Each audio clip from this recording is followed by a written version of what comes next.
6. Sacrilege and the Church. We have seen that God acts on a principle of restitution and restoration. Where men rob God of his first fruits, God robs them of their first fruits and more as his requirement of restitution. Moreover, he continues to bring judgment until restoration is effected. To rob God is thus to invoke God's curse, and to obey God and to work for the restoration of God's order is to invoke his blessing. Let us now examine sacrilege within the Church itself. A dramatic instance of it is reported in 1 Samuel chapter 2, verses 12 to 17, verses 22 to 36, chapter 3, verses 1 to 21, and chapter 4, verse 22. The sacrilege was that of Eli's two sons, the priests Hophni and Phinehas, and of Eli himself, the high priest. Eli's sin was that, though a believer, he honoured his sons more than God according to God's charge, 1 Samuel chapter 2, verse 29, by failing to oust his sons from the priesthood. Eli contented himself with rebukes, 1 Samuel chapter 2, verses 22 to 25, as though rebukes were a sufficient discharge of his duty. His sons were radically ungodly and unbelieving. They used their position of priests to practice extortion with worshippers, demanding more than their due share of the sacrifices as a means of gaining wealth by commanding a large supply of meat. Moreover, they placed themselves before God, requiring that they be paid off before God could receive his due sacrifices. They were robbing God, and they were also showing their contempt for God and for the symbolisms of the sacrificial system. One of the consequences of their unbelief, besides sacrilegious theft, was sexual immorality. They lay with the woman that assembled at the door of the tabernacle of the congregation, 1 Samuel chapter 2, verse 22.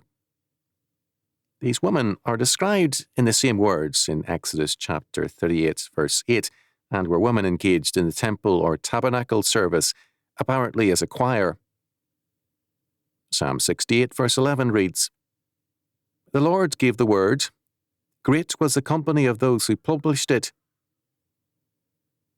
According to the Reverend Archdeacon Aglin, this verse is, literally, the Lord gives a word. Of the women who bring the news, the host is great. The Hebrew for a word is poetical and used especially of a divine utterance. Psalms 19:4, 77, verse 8, Habakkuk chapter 3, verse 9. Here, it might mean either the signal for the conflict or the announcement of victory, but of celebrating a triumph. Exodus 15, verses 20 and 21, Judges 5, chapter 11, verse 34, 1 Samuel 18, verse 6, 2 Samuel chapter 1, verse 20, here evidently alluded to, makes in favour of the latter. Moffat renders this verse, "When the Lord sent news of victory, the women who told it were a mighty host." Moffat, however, translates the pertinent words in 1 Samuel chapter 2, verse 22 as the women caretakers. In any case, these women had an official function in connection with the sanctuary. Thus, the sin of the two priests had a double evil. It was not only adultery, but also sacrilege, in that it robbed God of the holiness which belonged to his sanctuary and to those connected with it. Moreover, as Eli recognized in his rebuke to his sons, "You make the Lord's people to transgress." 1 Samuel chapter 2, verse 24. They were corrupting the people by their obvious unbelief and their contemptuous sexuality. The people, seeing no immediate judgment on Hophni and Phinehas, were ready to conclude that there is no God of judgment and to abandon the law of God for their own sinful advantage. Eli even recognized that his son's flagrant contempt for God involved a sin beyond forgiveness. If one man sin against another, the judge shall judge him, but if a man sin against the Lord, who shall entreat for him? 1 Samuel chapter 2, verse 23. In spite of this awareness on Eli's part, he did nothing to remove his sons. This era is plainly described in Psalm 78, verses 56 to 64, and the judgment on the sons of Eli and their death, as well as the capture of the Ark of God, clearly set forth.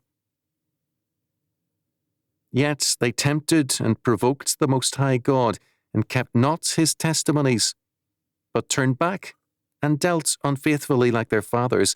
They were turned aside like a deceitful bow. For they provoked him to anger with their high places, and moved him to jealousy with their graven images.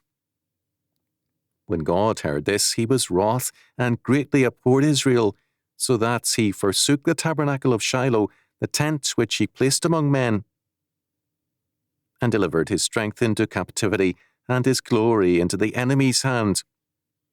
He gave his people over also unto the sword, and was wroth with his inheritance. The fire consumed their young men, and their maidens were not given to marriage. Their priests fell by the sword, and their widows made no lamentation. Unbelief had been accompanied by idolatry or will worship, man's way being enthroned above God's law.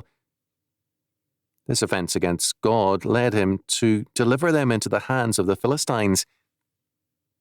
God plainly set forth the principle of his judgment by the mouth of an anonymous prophet, through whom he declared to Eli, "Them that honour me I will honour, and they that despise me shall be lightly esteemed." 1 Samuel chapter 2, verse 30.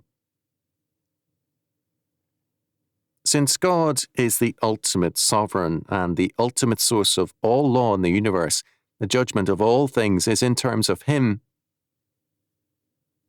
The priests, the sons of Eli, had made themselves the ultimate norm and law. The office of priests was merely something to be used, an asset towards their own advantage and gain. They had, to all practical intent, substituted their sovereignty and ultimacy for God's. Eli had done the same. God had given him high office in Israel's civil and religious history, and he had subordinated these responsibilities to family loyalty. Even after God's rebuke through Samuel and the unnamed prophets, he made no move towards a tardy house cleaning and reformation. To identify ultimacy with one's own interests is not limited to Eli and his sons. The Church has been guilty repeatedly of this sacrilege. Rome has identified the Church of Christ virtually with itself, and the kingdom of God with the Church. Protestants have tended to a like error. Indeed, their charges against Rome are today true of them. Whereas in Scripture, in speaking of the Church, means more than the visible church, modern usage tends to stress the visible church almost exclusively, and to identify the church with a local body or a denomination. Scripture speaks of the local church as the church of God which is at Corinth, 1 Corinthians chapter 1, verse 2, and like usage, specifying the church in question as a local instance of the church rather than the church itself. This is an important distinction in that it is dangerous for a local or visible body to see itself as the church as such rather than a local arm thereof. The followers of Dr. K. Schilder in the Netherlands refuse to speak of their denomination as a church, but rather as churches.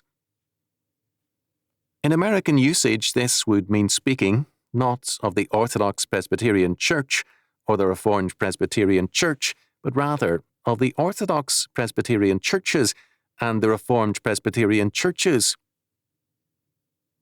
The reality of both the visible churches and the transcendental nature of the Church itself is thereby upheld.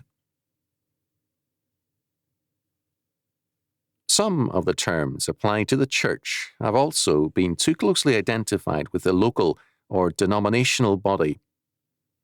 The church is called the body of Christ, both the church universal, Ephesians chapter 1 verse 23, Colossians chapter 1 verse 18, and also the local congregation, 1 Corinthians chapter 12 verse 27. The body of Christ, however, is clearly more than the local instance of a church and cannot be limited to it. The church, again, is called the temple of the Holy Spirit, or of God, 1 Corinthians chapter 3 verse 16, Ephesians chapter 2 verses 21 and 22. But the usage in Ephesians makes clear also that the name is applied to the ideal church of the future, which is the church universal. Moreover, the church is called the Jerusalem that is above, or the New Jerusalem, or the heavenly Jerusalem. Galatians chapter 4 verse 26, Hebrews chapter 12 verse 22, Revelation chapter 21 verses 2, 9 and 10. The transcendental reference here is very strong. The church is also described as the pillar and the ground of truth in 1 Timothy chapter 3 verse 15. Burkhoff declared, "It clearly refers to the church in general, and therefore also applied to every part of it. The figure is expressive of the fact that the church is the guardian of the truth, the citadel of the truth, and the defender of the truth over against all the enemies of the kingdom of God."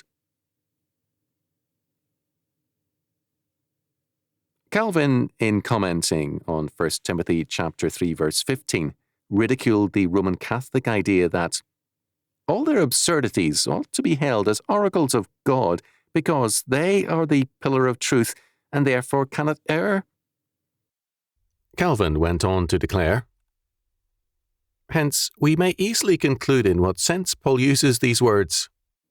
The reason why the church is called the pillar of truth is that she defends and spreads it by her agency.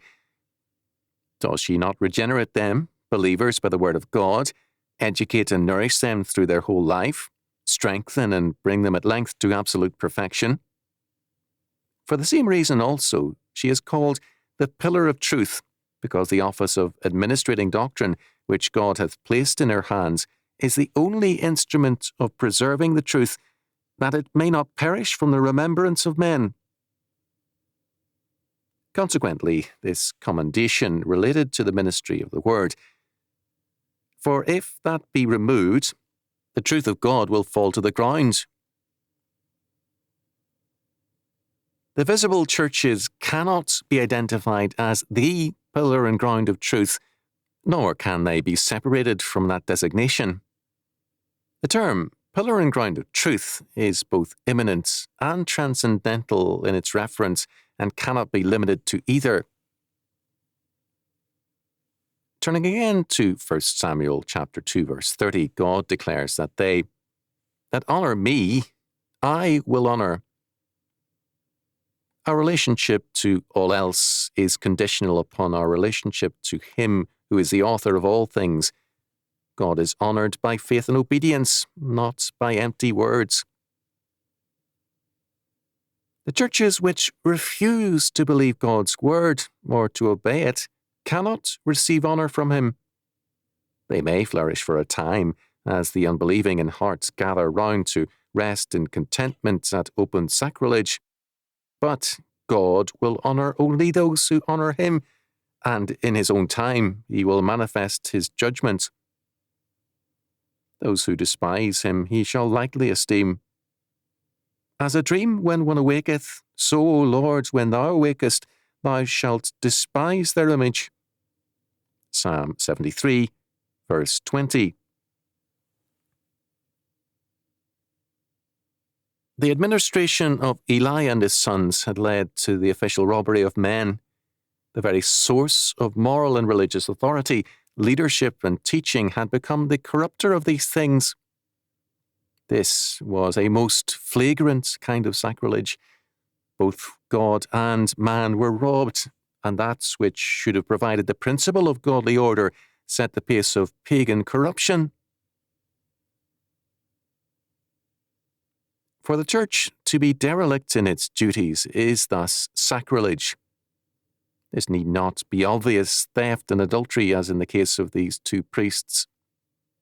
God is robbed and sacrilege is committed, where antinomianism is taught and tithing denied, where modernism prevails and a so-called new theology and new morality are preached, where to any degree the churches arrogate to themselves the authority due unto God alone, and wherever authority is used for anything other than lawful, godly ends.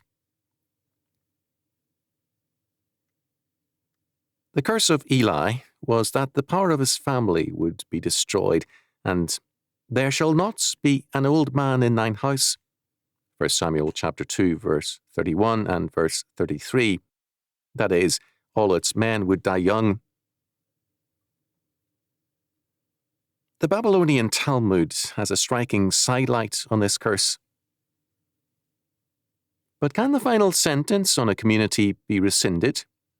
Have we not one text which says, "Wash thy heart from wickedness," and another which says, "For though thou wash thee with nitre and take thee much soap, yet thine iniquity is marked before me." Jeremiah chapter 4, verse 14, chapter 2, verse 22. And does not the one text apply before the final sentence is pronounced? Yet there is no contradiction. In the one case, the final sentence has been accompanied by an oath. In the other, it has not been accompanied by an oath. This accords with the dictum of Rabbi Samuel ben Ammai. For Rabbi Samuel ben Ammai, or as some say, Rabbi Samuel ben Nahmani, said in the name of Rabbi Jonathan, "How do we know that a final sentence accompanied by an oath is never rescinded? Because it says, 'Therefore I have sworn unto the house of Eli, that the iniquity of Eli's house shall not be expiated with sacrifice nor offering.'" 1 Samuel chapter 3, verse 14. Rabbah said, "With sacrifice and offering it cannot be expiated, but it can be expiated with Torah." Abai said, "With sacrifice and offering it cannot be expiated, but it can be expiated with Torah and charitable deeds." Rabbah and Abai were of the house of Eli. Rabbah, who devoted himself to the Torah, lived 40 years. Abai, who devoted himself both to the Torah and to charitable deeds, lived 60 years. The rabbis taught there was a family in Jerusalem, the members of which used to die at the age of 18. They came and told Rabbi Jonathan ben Zakkai. He said to them, "Perhaps you are of the family of Eli, to whom it was said, 'And all the increase of thy house shall die young men.' 1 Samuel chapter 2, verse 33. Go and study the Torah, and you may live." They went and studied the Torah and lived, and they used to call that family the family of Rabban Johanan, after his name. Here again, we have a very literal fulfillment of a curse manifesting itself centuries later.